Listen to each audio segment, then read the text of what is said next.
Yan, sirang bike ni Igan. Dalawang gulong yan, papalitan niya. Hirap pa rin ulit. Sinula mo na isa.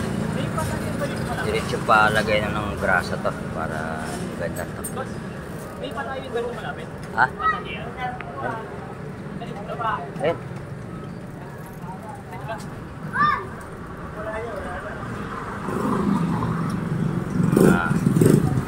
Alam ko lang magkano gagastos ito. Dalawang gulong. Ang loob at palalagyan ko na ng grasa yung mga bearing para running conditions yan.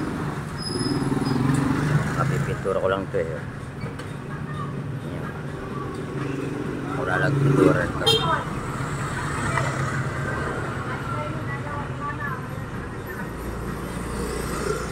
Tingnan natin kung maayos ang pagkagawa.